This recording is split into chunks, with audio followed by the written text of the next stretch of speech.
राजस्थान में 3 सीटों पर उपचुनाव हो रहे हैं और इसमें सबकी सबसे बड़ी नज़रें सुजानगढ़ विधानसभा क्षेत्र में है और काफ़ी गर्माई हुई राजनीति यहाँ पर कही जा सकती है। खासतौर से इस समय जो सुजानगढ़ क्षेत्र की राजनीति है या राजस्थान की 3 उपचुनाव की राजनीति अगर की जाए तो एक नेता पर बहुत ज़्यादा केंद्रित कर रही है और वो है गोविंद सिंह जी डोटासरा, शिक्षा मंत्री राजस्थान सरकार और कांग्रेस के प्रदेशाध्यक्ष। और उनका एक जो नारा है वो ट्रेड कर है। आज सुजानगढ़ में 4 केंद्रीय मंत्री थे और उस सभा में भी नाथी का बाड़ा काफ़ी चर्चा में रहा था और ये शब्द मंत्री जी के हैं। मैं उनसे बातचीत करना चाहूँगा। सर, बहुत बहुत स्वागत है आपका।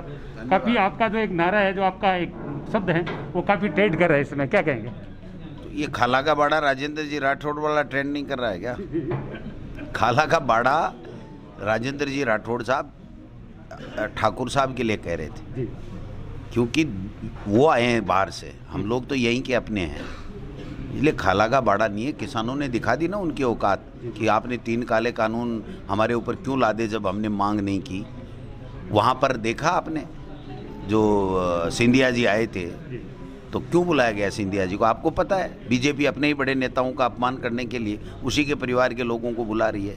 वहाँ पर महाराणा प्रताप के जो चित्र है उसको कदमों में रखने वाली भारतीय जनता पार्टी किस मुंह से वोट मांग रही है राजसमंद में और शारदा में? और यहाँ पर राजेंद्र राठौड़ साहब का सबको पता नहीं है क्या? खेमाराम जी को 12 महीने मंत्री नहीं बनने दिया। कौन थे वो लोग? जब मंत्री थे तो हराने का काम किया। कौन थे वो लोग? आज सतीश पूनिया जी बढ़ के बातें कर रहे हैं। सतीश पूनिया जी को पूछो कि इस 2.5 साल में आपने प्रतिपक्ष के तौर पे किया क्या है? केवल मैं मुख्यमंत्री बनूं, चुनी हुई सरकार को गिराऊं, मैं मुख्यमंत्री बनूं। राजेंद्र राठौड़ ने कल आरोप लगाया कि दोनों शिक्षा मंत्री सुजानगढ़ में डटे हुए और कर्मचारियों और शिक्षकों को धमका रहे हैं वोटिंग के लिए। आपको कोई मिला हो तो मेरे पास ले आइए। आपको कोई मिला क्या? आप तो मीडिया के लोग हैं, सबकी सुनते हैं, सबको पूछते हैं। वो वीडियो भी लोग कहने वाला कोई मिला, कोई टीचर मिला आपको? एक वीडियो भी वो अपने डायरेक्ट ग्रुप में डाल रहे हैं जिसमें आप में शिक्षकों जी। मैंने बोला है कि स्कूल के समय बच्चों की पढ़ाई का ध्यान रखो। वैसे ही कोरोना में 2 साल बर्बाद हो गए बच्चों के। 10वीं 12वीं की बोर्ड की परीक्षाएं हैं। आपको ज्ञापन देना था तो आप छुट्टी लेकर के मेरे सरकारी निवास पे आ जाते, लेकिन आप बच्चों की पढ़ाई का ध्यान रखो। शिक्षकों की समस्याओं का समाधान मैंने 2.5 साल में किया भी है और एक भी ऐसा शिक्षक संगठन नहीं है जो ये कहे कि हमारी समस्याओं को सुना नहीं गया या समझा नहीं गया या समाधान नहीं किया। और अब मैं शिक्षा मंत्री के बतौर ये कह रहा हूँ कि मैं गिरदावरी भी कराऊंगा, इन शिक्षक संगठनों से बात भी करूंगा। ये कैसे किस तरीके से शिक्षक संगठन अपनी बात कर सकते हैं, कैसे इनको साल में 2 बार 3 बार ब्लॉक, डिस्ट्रिक्ट और स्टेट लेवल के ऊपर कैसे इनकी समस्याओं की बात कर सकते हैं। मैं तो शिक्षक के घर में जन्मा हूँ, मेरे पिताजी शिक्षक हैं, मेरे खून में शिक्षक का खून है, तो मैं तो शिक्षक का सम्मान करता हूँ। लेकिन इनके पास कोई मुद्दे नहीं है। ये तो बताएं 7 साल में मोदी जी ने क्या किया। ये तो बताएं वसुंधरा जी को आप कोप भवन में क्यों भेज दिया। ये तो बताएं भाई ये सरकार, चुनी हुई सरकार को क्यों गिराना चाह रहे थे। ये बताना चाहिए इनको, ये बता नहीं रहे। और खाला का बाड़ा समझ रहेगा, आ जाते हैं दिल्ली से। वो स्मृति ईरानी जी नहीं आई तो वरना तो पता नहीं कितने काले झंडे दिखाते लोग, किसान क्या करते हैं उनके साथ। सर, वीडियो में एक शब्द है, आपने कहा है कि आपको शिक्षक बना किसने दिया? नेताओं को तो पब्लिक बनाती है।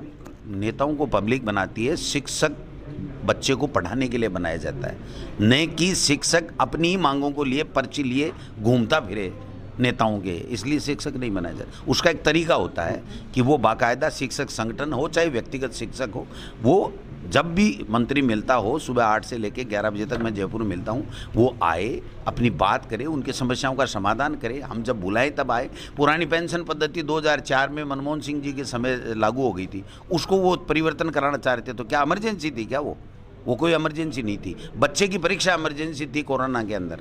तो बात को देखना पड़ेगा। दूसरी चीज़, जो चिट्ठी लेके आए थे उसमें से एक भी पदाधिकारी साथ में नहीं था। तो कोई भी आदमी किसी संगठन की पर्ची फोटोकॉपी करा करके, और कोई टीचर अगर बिना छुट्टी लिए आ जाएगा क्या? और छुट्टी लेके आए तो मैंने चाय भी पिलाई, बाकायदा सम्मान भी दिया और उनको विदा भी किया। भाई कोई बात नहीं, आप छुट्टी लेके आए, लेकिन परीक्षा के समय आपको ये मांग लेकर के आने की आवश्यकता नहीं थी। आप जब भी परीक्षा खत्म हो जाती या संडे का दिन होता तो आप मेरे दरवाजे आते, हम समस्या को सुनेंगे। कुछ भर्तियों वाले आपसे बहुत आशा लगाए बैठे हैं, जैसे कंप्यूटर शिक्षा भर्ती के लोग कल गांधी चौक में कह रहे थे कि विज्ञप्ति जारी होनी बाकी है, आपने उनसे वादा कर लिया है। कर देंगे। और इसके अलावा व्याख्याता भर्ती 2018 बन चुका है कंप्यूटर शिक्षक का, उसकी भर्ती भी हम जल्दी निकाल देंगे। 31,000 की डेट हमने दे रखी है रीट की, वो भी करेंगे। अन्य भर्तियां भी निकालनी पड़ेगी तो निकालेंगे। और जो कोर्ट में अटकी हुई भर्तियां हैं उनकी भी मैंने 2 मीटिंगें तो कर ली है और मुख्यमंत्री जी से एक फाइनल मीटिंग करना है। अगर ज़रूरत पड़ी तो हमको SLP वापस लेनी पड़ी तो SLP भी लेंगे, उन बच्चों को भी नौकरी देंगे। हम मोदी जी की तरह झूठे थोड़ी हैं जो 2 करोड़ लोगों को रोज़गार दे देंगे, रेलवे की 1 वैकेंसी 7 साल में नहीं निकाली। हम वो लोग हैं जो बात करते हैं उसके ऊपर टिकते भी हैं और काम भी करते हैं।